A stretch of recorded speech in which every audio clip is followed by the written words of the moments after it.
नमस्कार, आप देख रहे हैं न्यूज़ वन इंडिया। मैं हूं आपके साथ राजेश कुमार। खबरों में आगे बढ़े, लेकिन उससे पहले लखनऊ का रुख करते हैं, जहां अखिलेश यादव कुछ कह रहे हैं। जानवर जान ले रहे हैं यहां पे तो। और जिन्होंने, जैसा मैंने पहले कहा कि जिन्होंने जानवर की समस्या को खत्म करने के लिए बड़े बड़े वादे किए थे, उन लोगों की जवाबदेही निश्चित होनी चाहिए और वादा खिलाफी पर सवाल भी उठने चाहिए। जानवरों की समस्या से निपटने के लिए एक एसटीएफ बनानी चाहिए, और या फिर गीदड़ की समस्या का समाधान के लिए ये भी केस एसटीएफ को ट्रांसफर कर देना चाहिए। जो लोग देखते ही कहते हैं ठोक दो, कम से कम उस एसटीएफ को ये नया काम देना चाहिए कि गीदड़ों को भी ठोक दें। जानवरों के एनकाउंटर की जगह उनके रिहायशी जंगलों को अवैध कटाई से रोकने की जरूरत है। और सच्चाई यह है, जब से भारतीय जनता पार्टी की सरकार आई है, बड़े पैमाने पर जंगल की कटाई होना शुरू हुआ है। बड़े पैमाने पर जंगल काटे जा रहे हैं। जानवरों की समस्या से निपटने के लिए बुलडोजरी सोच से उभरना होगा। उन आईएएस अधिकारियों और मंत्रियों में दंडात्मक कार्रवाई होनी चाहिए जिन्हें इन कामों पर तथाकथित रूप से लगाया गया था। अगर आपको याद हो, एक नोडल ऑफिसर तैयार किया गया था। एक नोडल ऑफिसर की जिम्मेदारी थी जानवरों की समस्या का समाधान के लिए। आखिरकार उन नोडल ऑफिसर पे क्या कार्रवाई हो रही है? क्या कोई दंडात्मक कार्रवाई सरकार ने की है कि नहीं किया? ये क्या सरकार करेगी उन पर? इस काम के लिए दिया गया अरबों का फंड कहां गया? क्योंकि वाइल्ड लाइफ मैनेजमेंट पे जो खर्चा होता है या समय समय पे जो सूचना मिलने पर सरकार खर्च करती है, आखिरकार वो अरबों रुपए का क्या हुआ पैसे का? क्या वजह है कि उनके अपने लोगों को बंदूक लेकर के निकलना पड़ रहा है? या हो सकता है कि जिन मंत्री का विभाग है उन्हें भी काम करने का मौका न मिल रहा हो, उन्हें काम करने न दिया जा रहा हो। इसलिए हमें उम्मीद है कि इन भेड़ियों की समस्या का समाधान सरकार जल्दी ढूंढेगी, और इन भेड़ियों को नहीं पकड़ पा रहे हैं तो ठोको नीति के तहत एसटीएफ को भी ये जिम्मेदारी दे दी जाएगी।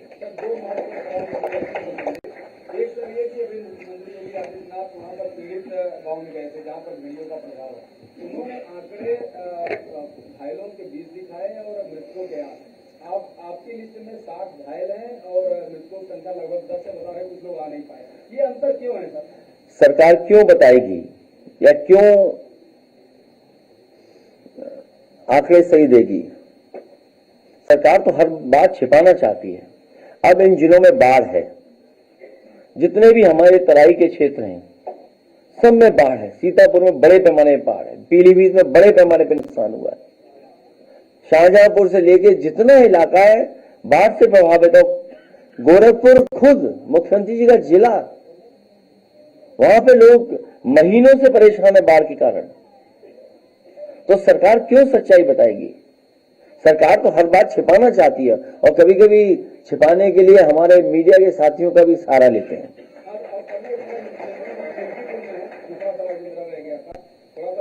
कर दे रहा हूं तो आप अच्छे से बता देंगे। इन्होंने कहा कि पहले सनातन आस्था से खिलवाड़ होता था, इनको तो विवादित ढांचा प्यारा था, ये राम भक्तों पर थे। सारा चेहरा खोलेंगे तो मुंह दिखाने लायक नहीं रहेंगे। समाजवादी पार्टी को अंधेरा पसंद है। क्या कहें सर, इस तरह के आरोप लगाए मुख्यमंत्री जी ने बोला? इधर मुख्यमंत्री जी और मुख्यमंत्री जी के स्टेटमेंट कुछ अलग तरह से आ रहे हैं।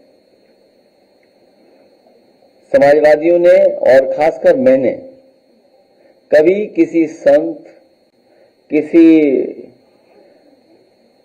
अपने महंत, किसी सन्यासी के बारे में कुछ नहीं कहा।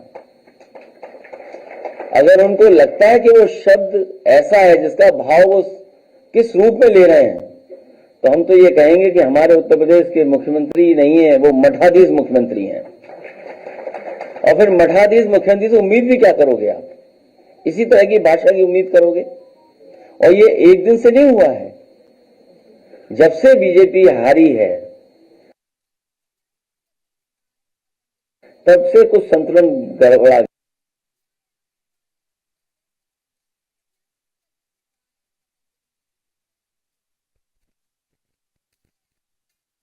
को आप सुन रहे हैं, प्रेस कॉन्फ्रेंस इस वक्त कर रहे हैं, पत्रकारों के सवालों के जवाब दे रहे हैं। लेकिन जितना हमने पढ़ा है या जितनी होगी, उन्होंने कहा कि सपा और कांग्रेस भस्मासुर है।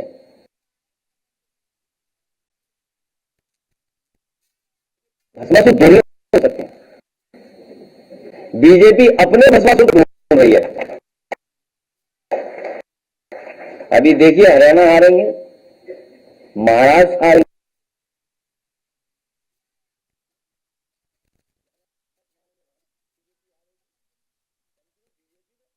निशाना साधते हुए अखिलेश यादव, जिन्होंने आवारा जानवरों का सवाल भी उठाया, उस पर भी सवाल उठाए कि उनकी जवाबदेही तय होनी चाहिए जो इसका वादा करके आए थे, और कई अलग अलग मुद्दों का आधार बना के वो सरकार को घेरते नजर आ रहे हैं। और अब भस्मासुर का जिक्र किया तो सरकार को गरीब के साथ भेदभाव नहीं करना चाहिए। छुट्टा जानवर यूपी में बड़ी परेशानी है और छुट्टा जानवरों से कई लोगों की जान जा रही है, कई लोगों की जान गई है। सरकार अब भी गंभीर नहीं है, जवाबदेही तय होनी चाहिए, क्योंकि ये वादा करके आए थे। बुलडोजर सोच से उभरना होगा और सरकार को गरीब के साथ भेदभाव नहीं करना चाहिए। अखिलेश यादव यहां इस प्रेस कॉन्फ्रेंस में कई बातों का जिक्र करते हुए पूरी तरह से वो एक्टिव नजर आ रहे हैं। पोस्ट हो रहे हैं जौनपुर के ही सब, इसके पीछे कौन है?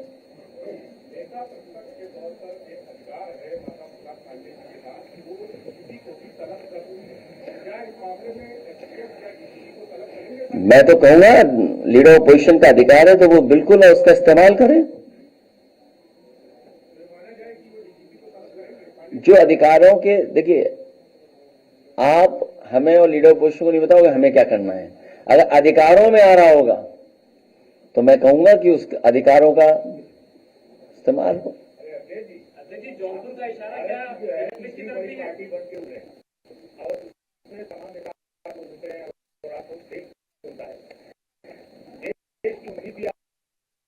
ये जो अभी स्टेटमेंट आया है गृह मंत्री जी का, वक्त तो वक्त पे क्या आपका स्टैंड है?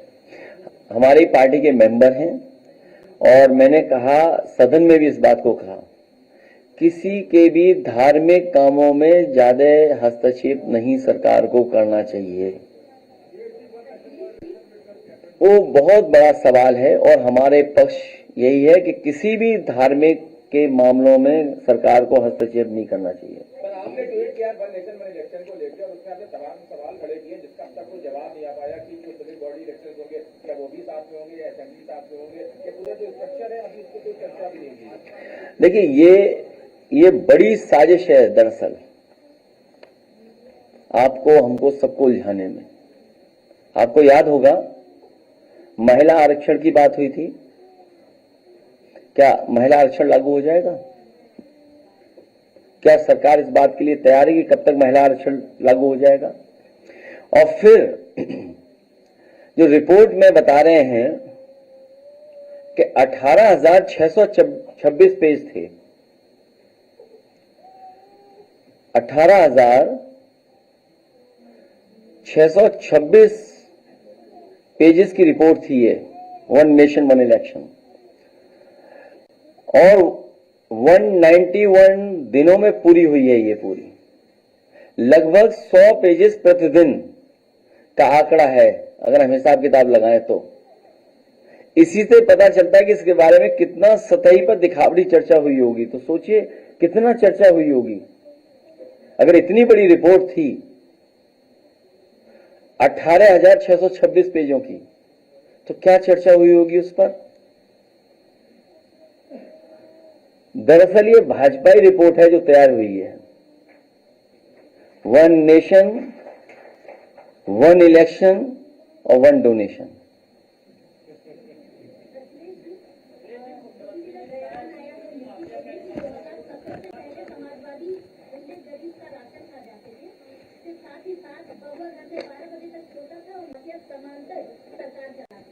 ये सब घिसे पिटे डायलॉग है पुराने वाले, और मैं इसीलिए कहता हूँ कि ये सब पुराने डायलॉग हैं, पुराना सब कुछ है, हिसाब किताब। उत्तर प्रदेश की जनता नया चाहती है, नया विकास चाहती है, इनको हटाएगी सरकार, ये हटने जा रहे हैं।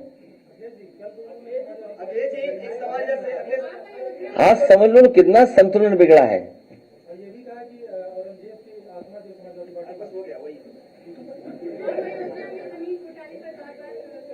देखिए,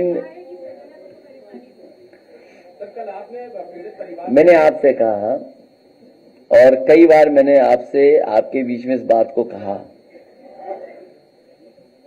कि उत्तर प्रदेश सरकार को कम से कम टॉप 10 माफियाओं की सूची जारी करनी चाहिए। वो टॉप 10 माफिया कहां है और किस दल में, इसकी सबको जानकारी हो जाएगी। मुख्यमंत्री जी पहले मुख्यमंत्री हैं जिन्होंने अपने मुकदमे वापस लिए हैं, और कितने गंभीर मुकदमे लिए हैं, कितने गंभीर मुकदमे लिए हैं, ये हमारे आदरणीय माता प्रसाद पांडे जी सब जानते हैं उनके बारे में। और अगर विस्तार से सुनना चाहो तो मैं कहूं माइक उन्हें दे दूं। तो ये जो मुख्य मुद्दे हैं, उन मुद्दों से ध्यान हटाने के लिए मुख्यमंत्री जी लगातार इस तरह की बातचीत कर रहे हैं। एक सवाल है कि आपको लगता है कि सरकार आपके विधायकों पर भी, आपके कार्यकर्ताओं पर बदले कार्रवाई कर रही है? जाहिर बेग जो आपके एमएलए हैं, उनकी नौकरी की मौत पर अबेटमेंट सुसाइड का मामला दर्ज किया गया, उनकी पत्नी पर। देखिए, बहुत दुखद है कि अगर ऐसी घटना हुई है कहीं, क्योंकि हर एक के घर में कोई ना कोई काम करने वाला व्यक्ति या इस तरह का रहता है। कभी कोई घर परिवार वाला नहीं चाहेगा कि ऐसा हो जाए, उसके घर में ऐसी घटना हो जाए। उन्हें इसीलिए परेशान किया जा रहा है कि एक तो वो समाजवादी पार्टी है और दूसरा भारतीय जनता पार्टी को इससे लाभ मिलेगा हिंदू मुस्लिम डिवाइड करने में। ये पहले दिन से स्ट्रेटजी है भारतीय जनता पार्टी की कि समाजवादी पार्टी को कैसे बदनाम किया जाए, और अगर कहीं कोई मुस्लिम है तो बदनाम समाजवादी पार्टी को कर दो।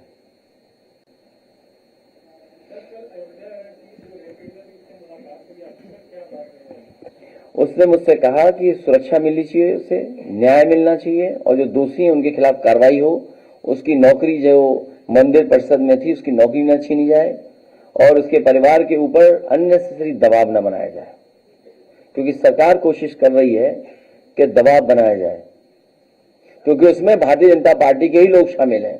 तो कम से कम मुख्यमंत्री जी मिल्कीपुर गए हैं, उस बेटी के न्याय दिलाने के लिए भी कुछ न कुछ कहेंगे।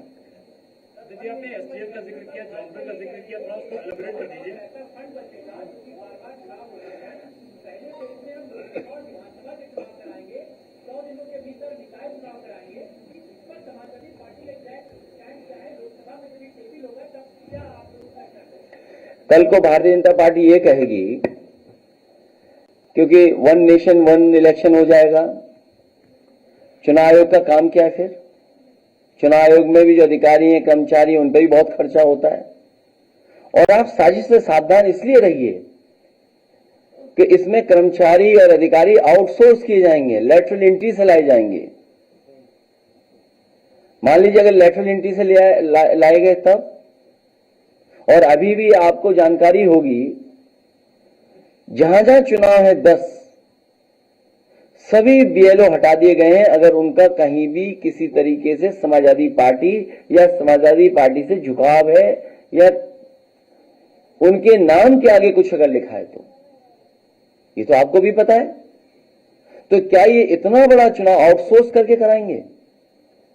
कल को तो ये चुनाव आयोग को ही खत्म कर देंगे, क्योंकि एक बार चुनाव खत्म हो गया तो 5 साल हम वेतन क्यों दें?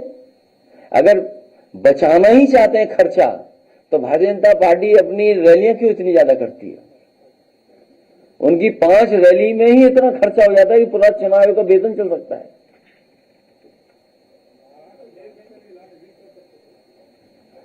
और अपनी पार्टी के राष्ट्रीय अध्यक्ष का भी चुनाव कर सकते थे।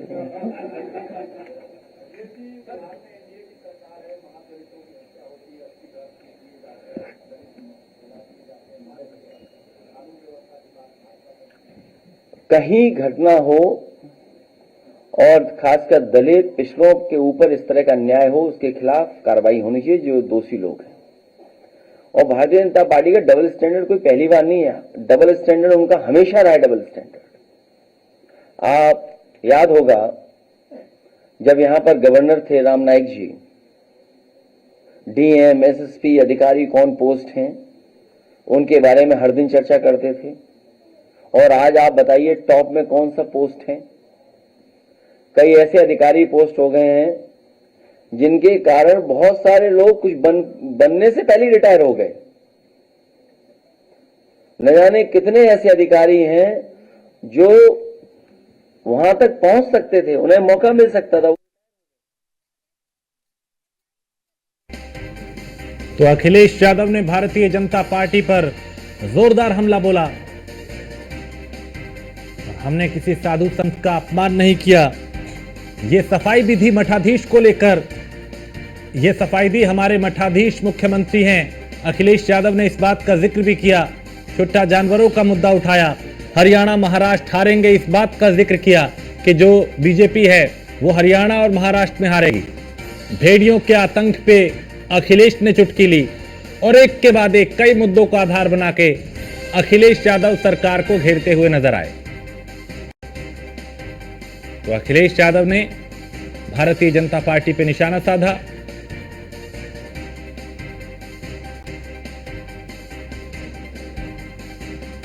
तो यह भी कहा कि हमने किसी साधु संत का अपमान नहीं किया, हमारे मठाधीश मुख्यमंत्री हैं। और अखिलेश ने जानवरों के आतंक का मुद्दा भी उठाया, उसका जिक्र भी किया और कहा कि इसकी जवाबदेही तय होनी चाहिए, इसे गंभीरता से सरकार नहीं ले रही है।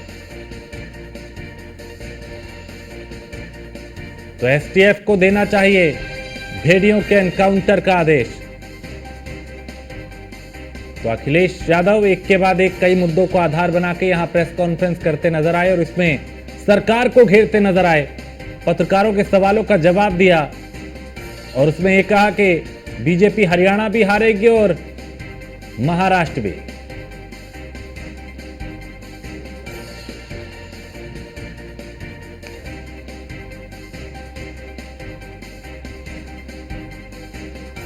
और वर्षा हमारी संवाददाता लखनऊ से ज्यादा जानकारी के साथ, अभी उनसे संपर्क नहीं हो पा रहा, फिर कोशिश करेंगे संपर्क और वो विस्तार से बताएं कि अखिलेश यादव के इस बयान के मायने क्या हैं, क्योंकि वो खुल के जिस तरह की राजनीति अब कर रहे हैं वो ये बता रहे हैं कि वो पूरी तरह से इलेक्शन मोड में हैं, एक्टिव मोड में हैं, चाहे वो उपचुनाव हो या फिर आने वाला 2027 का विधानसभा चुनाव या फिर दूसरे राज्य, चाहे हरियाणा, जम्मू कश्मीर, महाराष्ट्र, झारखंड और आने वाले साल में दिल्ली, बिहार, यहाँ के जो चुनाव हैं उनको लेकर भी अभी से तैयारी कर रहे हैं। उनके निशाने पे राज्य सरकार भी है और केंद्र सरकार भी है। तो यहाँ कई अलग अलग मुद्दों को लेके उस सरकार को घेरते नजर आए। एसटीएफ को भेड़ियों के एनकाउंटर का आदेश देना चाहिए, ये अखिलेश ने कहा।